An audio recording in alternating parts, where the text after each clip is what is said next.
إن الحمد لله نحمده ونستعينه ونستغفره ونؤمن به ونتوكل عليه ونعوذ بالله من شرور أنفسنا ومن سيئات أعمالنا من يهده الله فلا مضل له ومن يضلله فلا هادي له وأشهد أن لا إله إلا الله وأشهد أن محمدا عبده ورسوله أما بعد فإن خير الحديث كتاب الله وخير الهدى هدى محمد صلى الله عليه وسلم وشر الأمور محدثاتها وكل محدثة بدعة وكل بدعة ضلالة وكل ضلالة في النار. فأعوذ بالله السميع العليم من الشيطان الرجيم. بسم الله الرحمن الرحيم.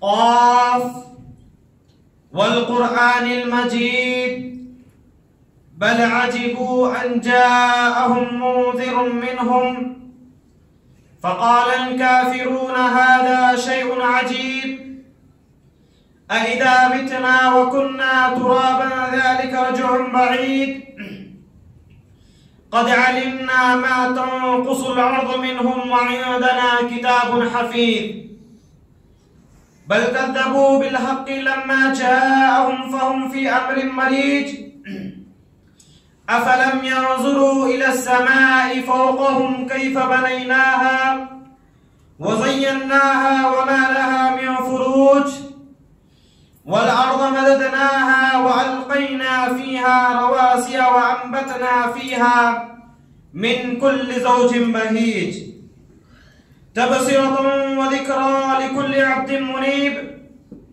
ونزلنا من السماء ماء مباركا فأنبتنا به جنات وحب الحصيد والنخل باسقات لها طلع نضيد رزقا للعباد وأحيينا به بلدة ميتا كذلك الخروج كذبت قبلهم قوم نوح وأصحاب الرس وثمود وعاد وفرعون وإخوان لوط وأصحاب الأيكة وقوم تبع كل كذب الرسل فحق وعيد أفعينا بالخلق الأول بل هم في لبس من خلق جديد ولقد خلقنا الإنسان ونعلم ما توسوس به نفسه ونحن أقرب إليه من حبل الوريد إذ يتلقى المتلقيان عن اليمين وعن الشمال قعيد ما يلفظ من قول إلا لديه رقيب عتيد وجاء سكرة الموت بالحق ذلك ما كنت منه تحيد ونفخ في الصور ذلك اليوم الوعيد وجاءت كل نفس معها سائق وشهيد لقد كنت في غفلة من هذا فكشفنا عنك غطاءك فبصرك اليوم حديد وقال قرينه هذا ما لدي عتيد ألقيا في جهنم كل كفار عنيد مناع للخير معتد مريب الذي جعل مع الله إلها آخر فألقياه في العذاب الشديد وقال قرينه ربنا ما أطغيته ولكن كان في ضلال بعيد قال لا تختصموا لدي وقد قدمت إليكم بالوعيد ما يبدل القول وما أنا بظلام للعبيد يوم نقول لجهنم هل امتلأت وتقول هل من مزيد وأزلفت الجنة للمتقين غير بعيد هذا ما توعدون لكل أواب حفيظ من خشي الرحمن بالغيب وجاء بقلب منيب ادخلوها بسلام ذلك اليوم الخلود وقال الله تعالى في موضع آخر لن تنالوا البر حتى تنفقوا مما تحبون وقال النبي صلى الله عليه وسلم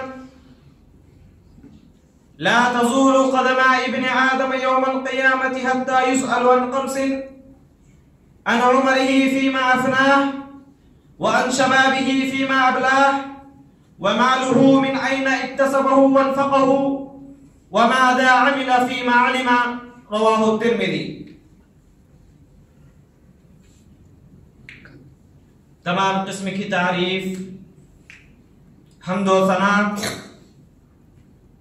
بڑائی، یکتائی، تنہائی و جلالت اسی اللہ وحدہ لا شریک کے لیے لائق و زیبا ہے، جو اس کائنات کا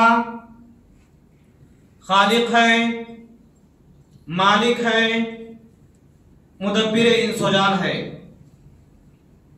بعدہ ڈھیر سارے درود و سلام کا نزول ہو، بالخصوص انگنت لامحدود درود و سلام کا نزول ہو شفیع المذنبین، خاتم المرسلین، رحمت للعالمین، حبیب کبریا، احمد مجتبی، محمد مصطفیٰ صلی اللہ علیہ وآلہ واصحابہ وذریاتہ وبارک وسلم پر۔ محترم سامعین، ابھی میں نے آپ کے سامنے خطبہ مسنونہ کے بعد قرآن مجید کی ایک آیت کریمہ کی تلاوت کی ہے، جس کی مناسبت سے جس موضوع کا آج میں نے انتخاب کیا ہے وہ ہے جوانی کی اہمیت قرآن و حدیث کی روشنی میں۔ محترم سامعین، سب سے پہلے میں آپ کے سامنے میرے عنوان کی وضاحت کرنا ضروری سمجھتا ہوں، اس لیے کہ جب جمعات کے اندر، محفلوں کے اندر، مجلسوں کے اندر، درس و تدریس کے اندر جب اس موضوع پر خطاب کیا جاتا ہے تو بہت سارے عورتیں یہ سمجھنے لگتی ہیں کہ آج کا یہ موضوع، آج کا جو یہ خطبہ ہمارے نام نہیں ہے، یہ نوجوان مردوں کے نام پر ہے، اور جو باشعور بچے ہیں وہ بھی سمجھنے لگتے ہیں کہ آج کا جو جمعے کا خطبہ ہے یہ ہمارے تعلق نہیں ہے، یہ نوجوانوں کے تعلق سے ہے۔ اور جو بزرگ احباب ہوتے ہیں، جو عمر رسیدہ، جو بوڑھے لوگ ہوتے ہیں، وہ سمجھنے لگتے ہیں کہ ہم اس دور سے ہم گزر چکے ہیں، لہذا یہ بھی ہمارے لیے آج کا خطبہ جو ہے یہ ہمارے لیے نہیں ہے۔ یاد رکھیے محترم سامعین، یہ خطبہ ہر مرد اور عورت، ہر بچے اور ہر عمر رسیدہ انسان کے لیے ہے، اس لیے کہ جو بچہ ابھی باشعور آج ہمارے سامنے موجود ہے، چند سالوں میں وہ جوانی کی دہلیز پر اپنے قدم رکھنے والا ہے۔ اور جہاں تک عورتوں کا سوال ہے، اللہ رب العالمین مرد اور عورت دونوں کو بھی جوانی سے نوازتا ہے، جوانی جیسی عظیم نعمت سے نوازتا ہے۔ اور جہاں تک بزرگ احباب کا سوال ہے، وہ لوگ جوانی کے مرحلے سے گزر چکے ہیں، لہذا وہ لوگ اپنے تجربے کی روشنی میں آنے والے نوجوانان نسل کی رہنمائی کر سکتے ہیں۔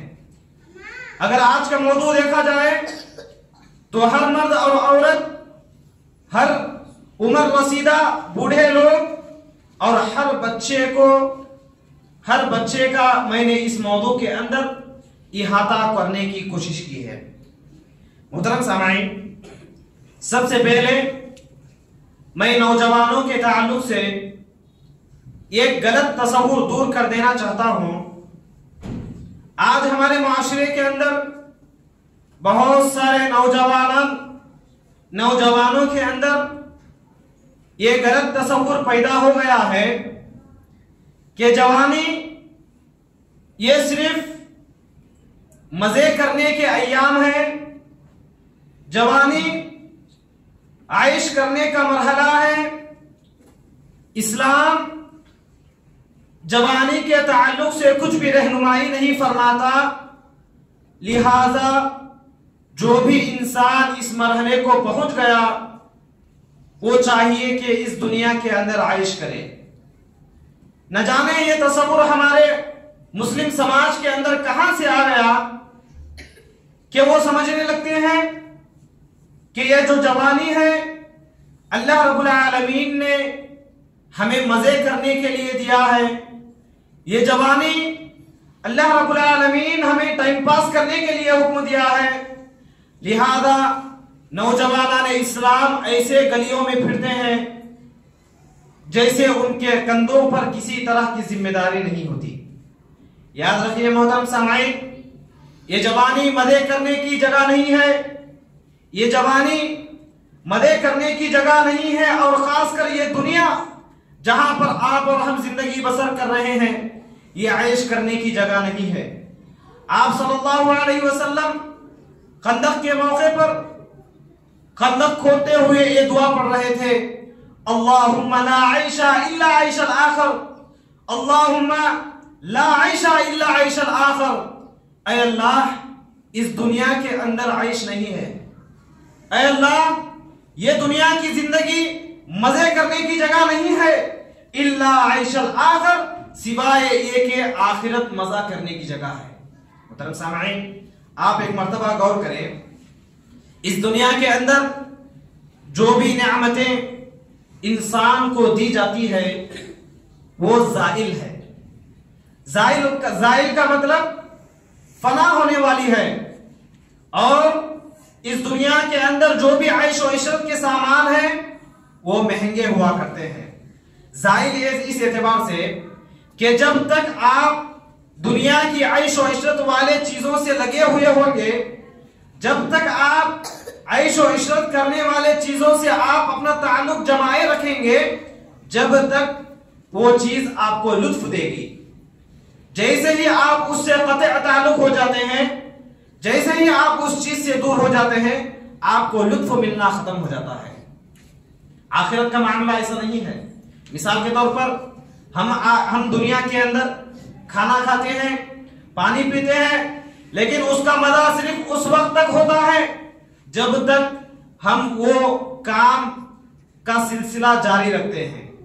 جیسے ہی وہ کام ختم کرتے ہیں ہمیں اس کا لطف ختم ہو جاتا ہے، اس سے لطف نہیں ملتا۔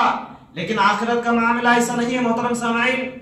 آخرت میں اگر کوئی ایک مرتبہ جنت کا پانی پی لے تو اسے کبھی بھی پیاس نہیں لگے گی۔ آخرت کی نعمتیں ایسی ہیں کہ اگر آپ ایک مرتبہ ان چیزوں کا استعمال کرنے لگے تو اس کا مزہ آپ کبھی بھی نہیں بھولیں گے۔ تو سوچئے محترم سامعین، کیا یہ جوانی ایسی دنیا کے پیچھے بھاگنے کے لیے ہے جس کا مزہ زائل ہونے والا ہے، اور خود دنیا بھی یہ فنا ہونے والی ہے۔ کل من علیہا فان وَيَبْقَى وَجْهُ رَبِّكَ ذُو الْجَلَالِ وَالْإِكْرَامِ، اس سرزمین کے اندر پائی جانے والی تمام کی تمام چیزیں فنا ہونے والی ہے۔ وَيَبْقَى وَجْهُ رَبِّكَ ذُو الْجَلَالِ وَالْإِكْرَامِ، سوائے تیرے ذو الجلال اکرام کے چہرہ باقی رہنے والا ہے، یعنی صرف اللہ رب العالمین کی ذات باقی رہنے والی ہے، اور تمام کے تمام چیزیں اس دنیا کے اندر، چاہے چرند ہو، پرند ہو، انسان ہو، جنات ہو، کسی طرح کی حیوانات جن کے اندر جان موجود ہوتی ہے، وہ تمام کے تمام مرنے والے ہیں، وہ تمام کے تمام فنا ہونے والے ہیں۔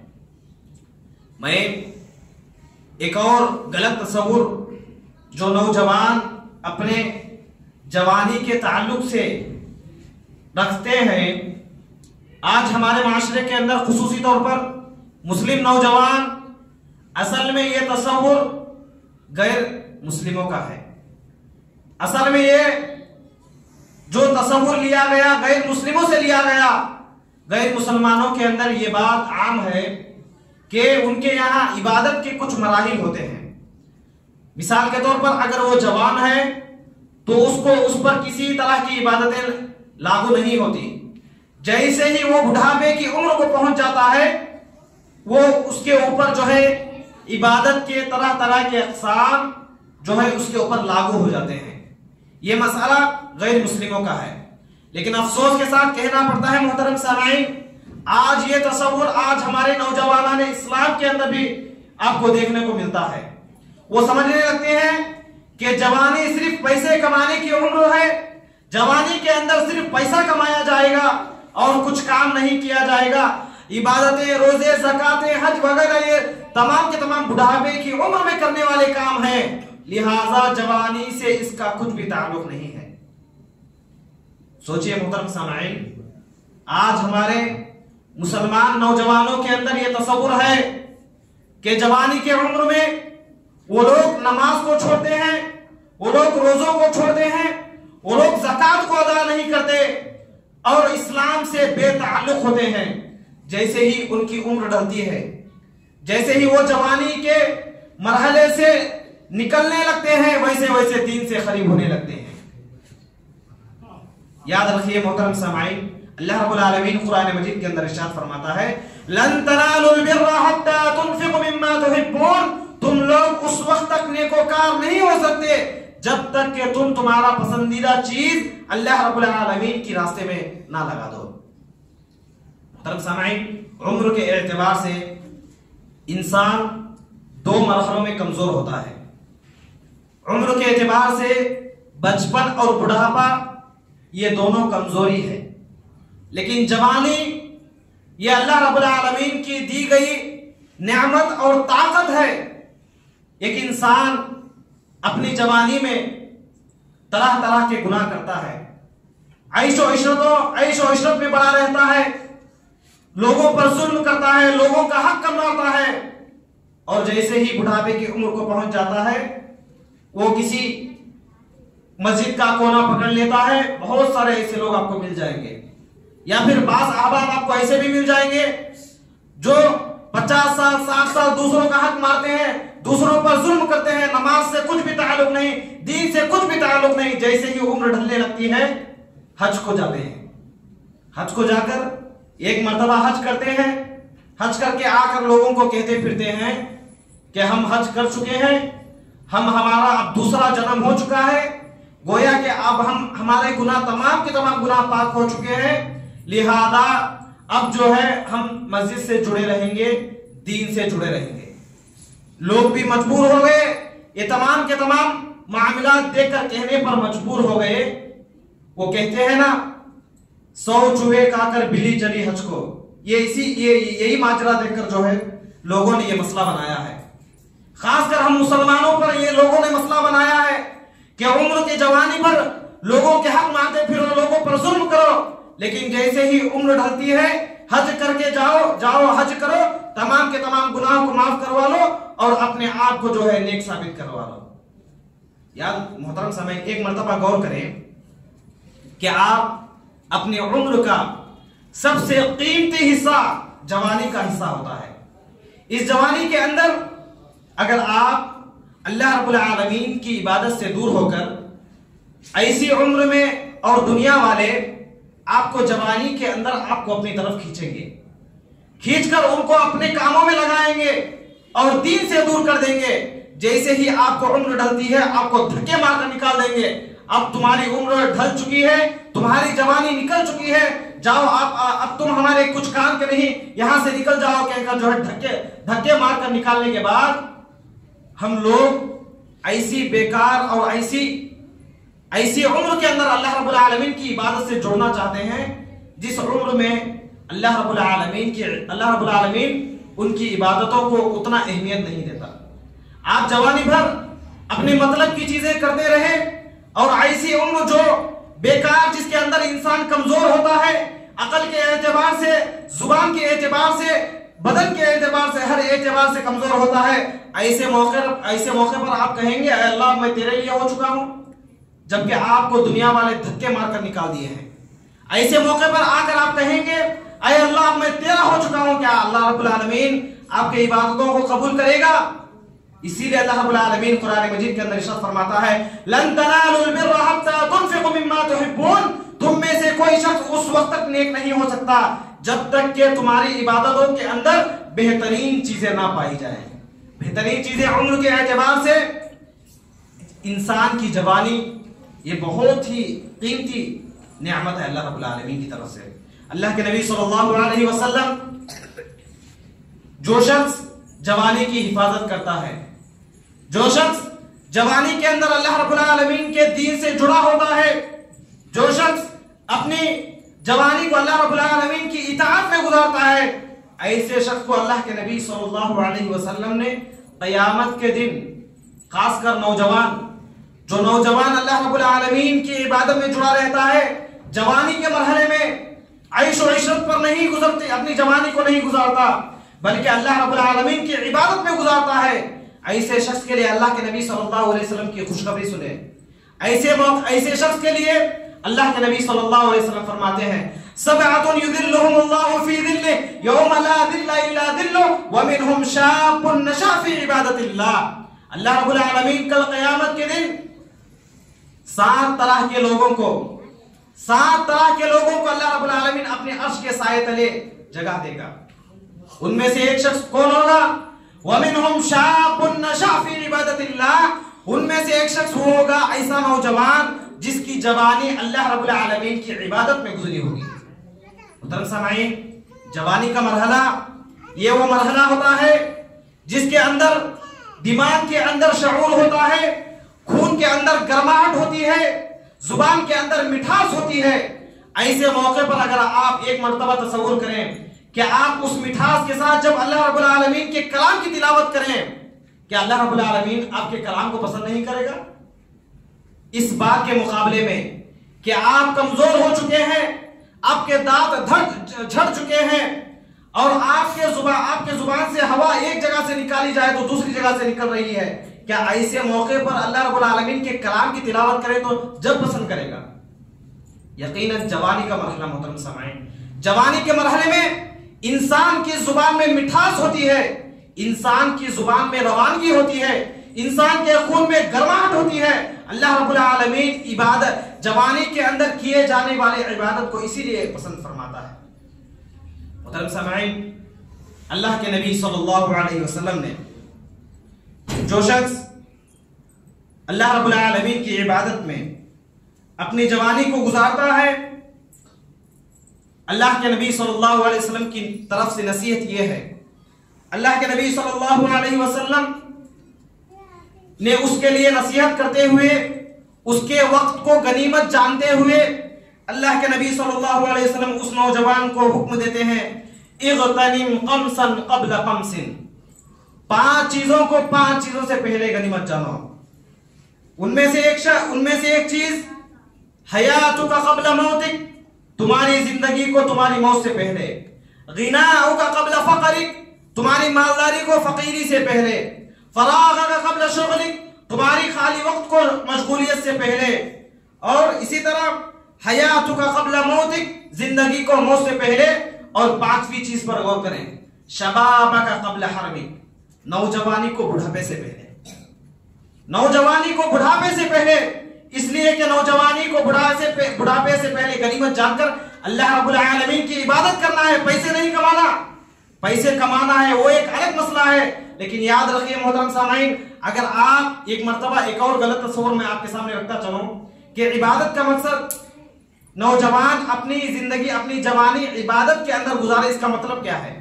اس کا مطلب یہ ہے کہ چلتے پھرتے اٹھتے بیٹھتے احکام شرعیہ جو ہوتے ہیں، یعنی شریعت کے جو احکام ہوتے ہیں، شریعت نے جس طرح سے انہیں حکم دیا جاتا ہے، حکم دیا ہے اس طرح کرتے ہیں تو یہ عبادت کہلاتی ہے۔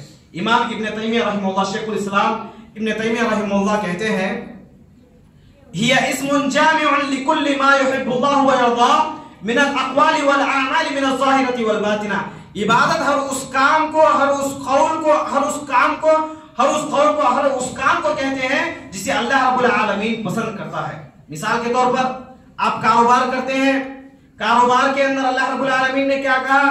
وَيْلٌ لِّلْمُطَفِّفِينَ، خرابی ہے ناپ تول میں کمی کرنے والے کے لیے۔ آپ جب ناپ تول کرتے ہیں، آپ جب کاروبار کرتے ہیں، کاروبار کے اندر اگر آپ اللہ رب العالمین سے ڈر کے آگے آنے والے کا اس کا حق ادا کرتے ہیں تو گویا کہ آپ نے اللہ رب العالمین کی عبادت کی۔ آپ چلتے ہوئے کسی راستے پر چل رہے ہیں اور راستے میں کہیں پر کانٹا اور پتھر جو ہے آ گیا ہے، اگر آپ اس کانٹے اور پتھر کو اگر راستے سے صاف کرتے ہیں، یہ بھی اللہ رب العالمین کی عبادت ہے۔ عبادت کا مطلب صرف مسجد کا کسی کونا پکڑ لینا اور وہاں پر دن رات نمازیں پڑھتے رہنا یہ نہیں ہے، یہ بھی ہے لیکن یہی نہیں ہے۔ صرف نمازیں پڑھنا عبادت نہیں ہے، بلکہ مسجد سے نکلنے کے بعد آپ اپنی اصل زندگی میں جو کردار پیش کرتے ہیں وہ اصل عبادت ہے۔ محترم سامعین، اللہ کے نبی صلی اللہ علیہ وسلم نے پانچ چیزوں سے پہلے غنیمت جاننے والے ان چیزوں میں ایک چیز یہ بھی بتلائی، شبابک قبل حرمک، نوجوان اپنے بڑھاپے سے پہلے اپنی جوانی کو غنیمت جانے۔ محترم سامعین، جوانی کے اندر وقت کو غنیمت جاننا، اللہ کے نبی صلی اللہ علیہ وسلم نے اس بات کی ہمیں تعلیم دی ہے۔ یہی نہیں محترم سامعین، اللہ رب العالمین کل قیامت کے دن ہمیں جوانی کے تعلق سے سوال کرے گا، اور سوال اسی چیز کی جاتی ہے جس کے بارے میں مکمل رہنمائی کر دی گئی ہو۔ آج ہمارے معاشرے کے اندر کئی سارے نوجوانوں کا یہ بھی تصور ہوتا ہے کہ اسلام نے ہمیں کچھ بھی جوانی کے تعلق سے رہنمائی نہیں کی ہے۔ یاد رکھیے محترم سامعین، کیا جو نبی ساری کائنات کے لیے اسوہ اور نمونہ ہے، کیا وہ نبی جوانی جیسا اہم مرحلے کے اندر اس کے بارے میں رہنمائی کیے بغیر رہ سکتا ہے؟ کیا آپ ایک مرتبہ سوچ کر دیکھیں، اللہ رب العالمین نے کہا لَقَدْ كَانَ لَكُمْ فِي رَسُولِ اللَّهِ أُسْوَةٌ حَسَنَةٌ، تمہارے لیے رسول صلی اللہ علیہ وسلم کی زندگی میں بہترین اسوہ ہے۔ ایک مرتبہ غور کریں کہ کیا جس کی ساری زندگی اسوہ ہے، کیا وہ نبی ہمیں جوانی کس طرح گزارنا ہے، ہمیں جوانی کے اندر اللہ رب العالمین کی کس طرح عبادت کرنا ہے، اس چیز کو آپ صلی اللہ علیہ وسلم چھوڑ سکتے ہیں؟ بالکل نہیں محترم سامعین۔ ارے صحابہ نے جوانی کیسی گزاری، نبی نے اپنی جوانی کیسی گزاری، اگر آپ ان کا تاریخ کا مطالعہ کریں تو آپ کے رونگٹے کھڑے ہو جائیں گے محترم سامعین۔ ایسی جوانی اللہ رب العالمین کی عبادت میں گزاری کہ تاریخ اس جیسی مثال ان لوگوں جیسی مثال قائم کرنے کے لیے حاصل ہے۔ کوئی بھی شخص ان صحابہ اکرام جیسی مثالوں کو پیش نہیں کر سکتا، ویسی قربانیوں کو کوئی پیش نہیں کر سکتا۔ محترم سامعین، کل قیامت کے دن اللہ رب العالمین جوانی کے تعلق سے سوال کرے گا۔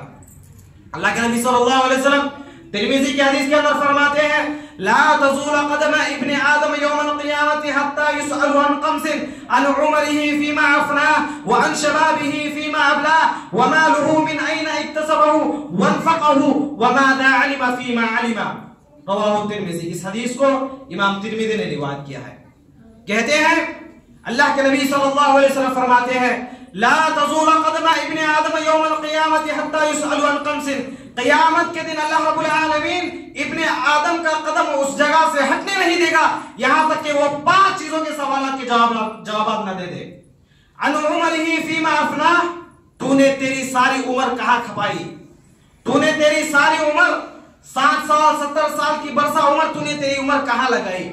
وعن شبابه فیما ابلاہ، اور تیری جوانی کا تو نے کہاں استعمال کیا۔ ومالہ من این اکتسبہ وانفقہ، اور تو تیری جوانی میں مال کہاں سے کمایا اور کہاں پر خرچ کیا۔ وماذا عمل فیما علم، اور جو کچھ تو نے اپنی زندگی میں سیکھا ہے اس کا کہاں تک عمل کیا۔ محترم سامعین، محدثین اکرام اس حدیث کے اندر ایک نقطہ نکالتے ہیں، کہتے ہیں کہ اللہ رب العالمین کا پہلے سوال پر غور کریں، ان عمرہ فیما افنا، تو نے تیری ساری عمر کہاں کھپائی، اور عمر کے اندر یہ تینوں مراحل آ جاتے ہیں. بچپن، جوانی اور بڑھاپا یہ تینوں عمر کے اندر آ جاتے ہیں. لیکن اس کے بعد بھی اللہ رب العالمین دوسرا سوال کیا کرے گا؟ وَأَنْ شَبَابِهِ فِيمَا أَبْلَاهُ، تو نے تیری جوانی کہاں کھپائی، تو نے تیری جوانی کہاں پر صرف کیا. دیکھیے محترم سامعین، دوسرے سوال پر غور کریں. عمر کے اندر یہ تینوں چیزیں آ جاتی ہیں، لیکن اس کے باوجود اللہ رب العالمین جوانی کے مرحلے کو الگ سے پوچھ رہا ہے. اس کا مطلب کیا ہے؟ اس کا مطلب یہی ہے کہ جوانی کی بہت زیادہ اہمیت ہے.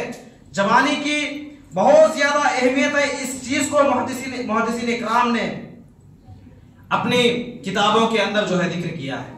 محترم سامعین، اگر آپ نوجوانوں کی اہمیت کے تعلق سے اگر آپ ایک مرتبہ طائرانہ نظر ڈال کر جب آپ اپنے معاشرے کے اندر نظر ڈالتے ہیں تو آپ کو کئی ساری ایسی زندہ مثالیں مل جائیں گی جو صرف نوجوانوں کے بل پر کیے جاتے ہیں. مثال کے طور پر آپ ایک مرتبہ تصور کریں کہ نوجوان اگر کسی محلے پر 50-60 نوجوان اگر مل کر ایک جگہ کھڑے ہو جائیں تو حکومتیں پریشان ہو جاتی ہیں.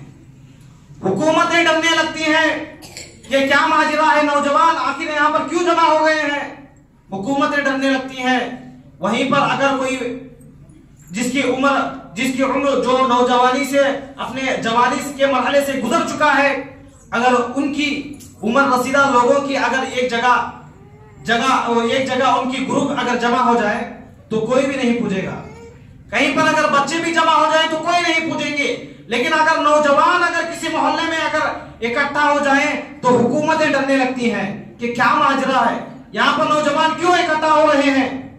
یاد رکھیے محترم سامعین، نوجوان ہی معاشرے کی اصل سرمایہ ہوتا ہے. نوجوان معاشرے کی ریڑھ کی ہڈی کی طرح کام کرتا ہے. اگر نوجوان چاہیں تو حکومتوں کے تختوں کو پلٹ دیتے ہیں.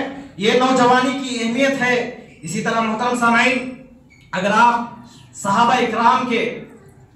اکرام کی سیرتوں کو جائزہ لیں، صحابہ اکرام کی سیرتوں کو کنگھالیں، دیکھیں کہ ہمارے صحابہ نے اپنی جوانی کیسی گزاری، ہمارے نبی صلی اللہ علیہ وسلم اپنی جوانی کیسے گزاری ہے، تو آپ کو کئی سارے ایسے واقعات مل جائیں گے جو نوجوان ہونے کے بنا پر صحابہ اکرام نے بہت بڑے بڑے ملکوں کو فتح کیا.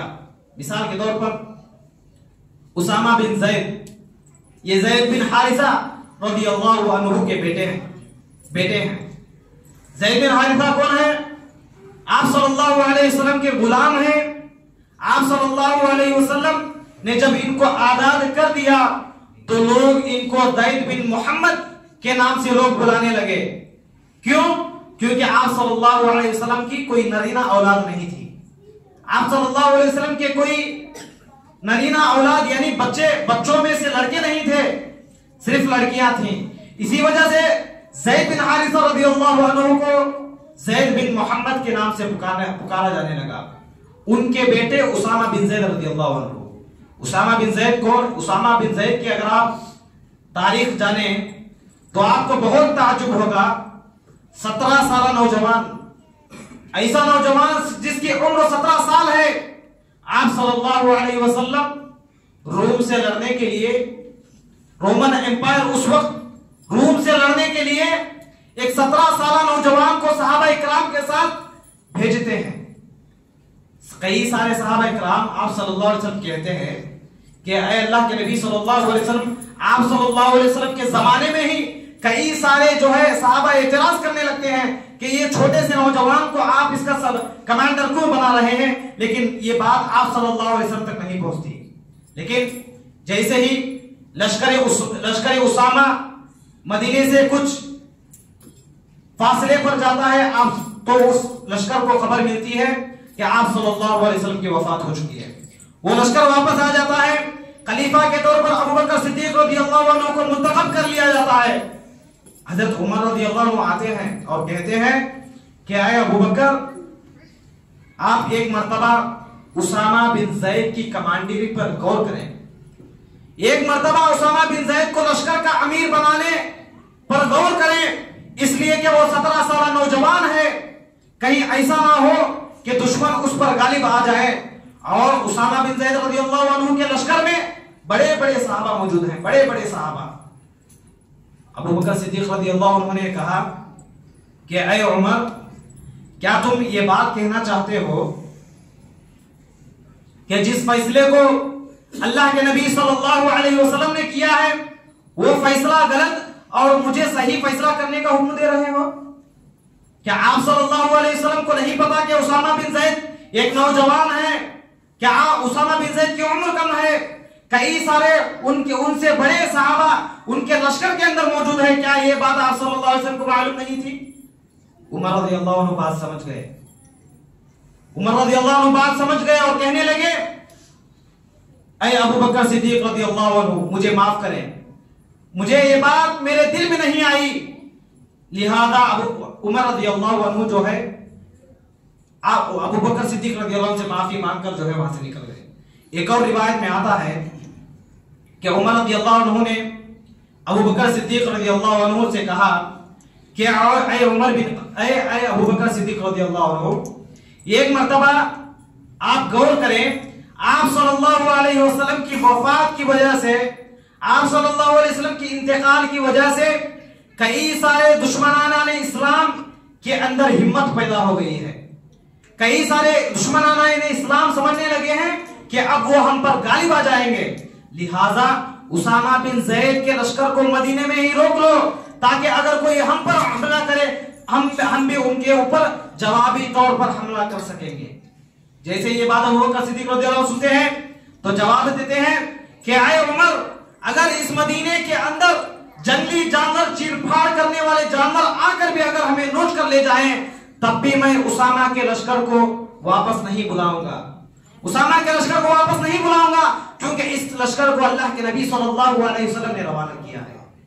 سامعین دیکھیے، 17 سالہ نوجوان آپ صلی اللہ علیہ وسلم جو ہے لشکر کا امیر مقرر کر کے بھیج رہے ہیں۔ اگر آپ صحابہ اکرام کے کئی سارے سیرتوں کو پڑھیں گے تو ان میں سے ایک اہم واقعہ آتا ہے عبداللہ بن عباس رضی اللہ عنہ۔ عبداللہ بن عباس رضی اللہ عنہ یہ ابو بکر صدیق رضی اللہ عنہ کے دور خلافت میں، ان کے خلافت کے دور میں جو ہے شورا کمیٹی کے ایک ممبر تھے، شورا کمیٹی کے ایک اہم رکن تھے، لیکن جیسے ابو بکر صدیق رضی اللہ عنہ وفات پاتے ہیں، ان کے بعد عمر رضی اللہ عنہ خلیفہ بنتے ہیں، تو اپنی شورا کمیٹی کے اندر عبداللہ بن عباس کو بھی عمر رضی اللہ عنہ شامل کرتے ہیں۔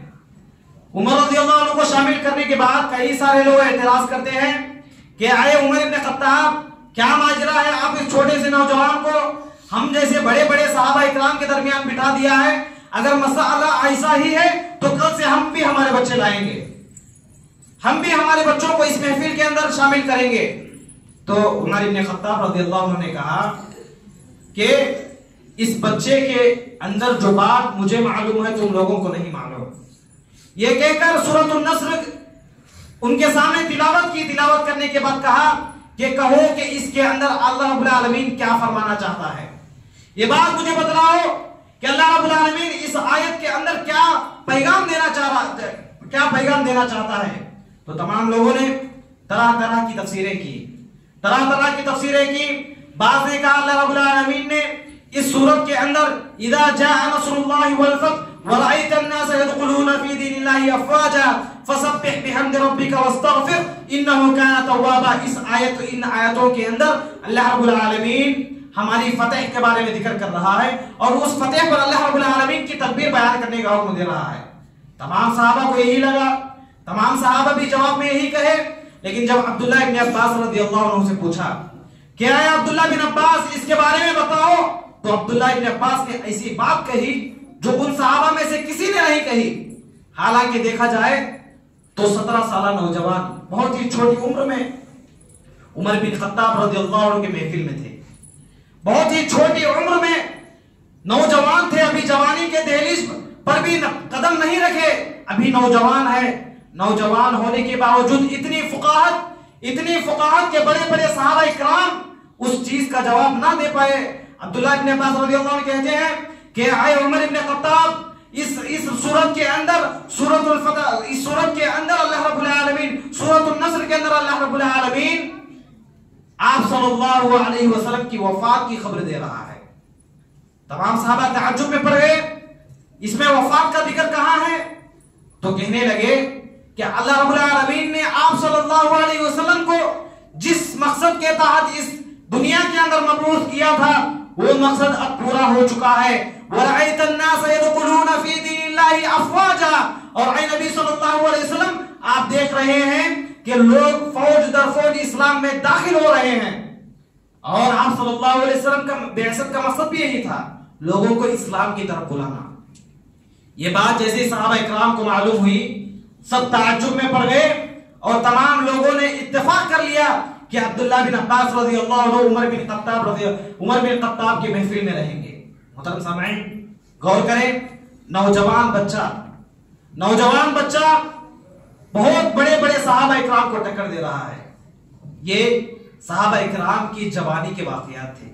لیکن افسوس کے ساتھ کہنا پڑتا ہے کہ آج ہمارے معاشرے کے اندر ہمارے نوجوانان اسلام، مسلمانوں کی بات میں کر رہا ہوں، کئی سارے مسلمان شراب نوشی، گٹکا بازی، جوا خوری، سگریٹ نوشی، کئی سارے ایسے چیزیں جو نشہ آور ہے، نشہ اسلام میں حرام ہے.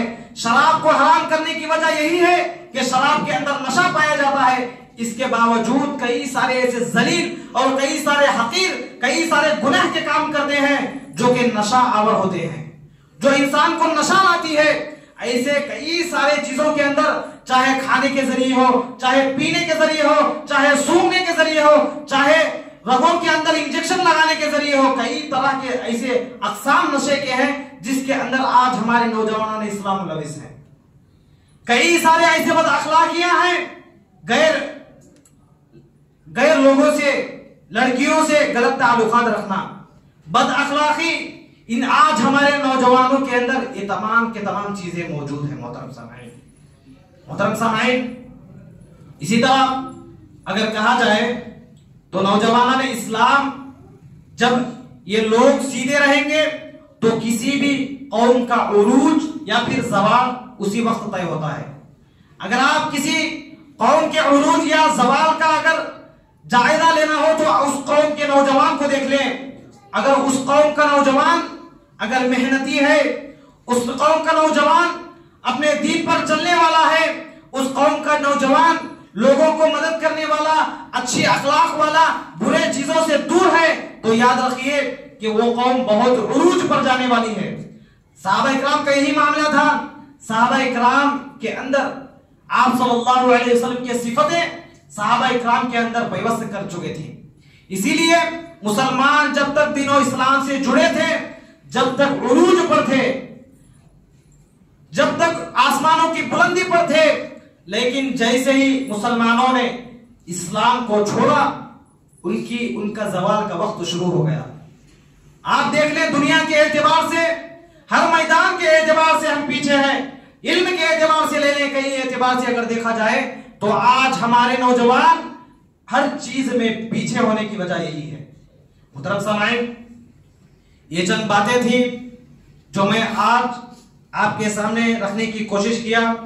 یاد رکھیے محترم سامعین، نوجوان ہی معاشرے کا اصل سرمایہ ہوتا ہے. اگر نوجوان ہی اگر بری عادتوں میں اگر پڑ جائے تو یاد رکھیے اس قوم کا کوئی پرسان حال نہیں ہوگا، کوئی پوچھنے والا جو ہے اس قوم کا نہیں ہوتا. بہرحال وقت اس بات کی اجازت نہیں دیتا کہ میں میرے عنوان کو اور لمبا کروں. بس انہی چند باتوں پر میں اپنی بات کو ختم کرتا ہوں. آخر میں اللہ تعالیٰ سے دعا کہ اے اللہ ہم تمام لوگوں کو ہماری جوانی تیری عبادتوں کے اندر لگانے کی توفیق عطا فرما. اے اللہ ہم کو جوانی کے اندر جو برے عادتیں، جو برے اخلاق پائے جاتے ہیں ان تمام چیزوں سے بچا. اے اللہ ہم تمام لوگوں کو ہماری جوانی کو آپ صلی اللہ علیہ وسلم کی اطاعت کے اندر لگا. آمین. وآخر دعوانا الحمدللہ رب العالمین.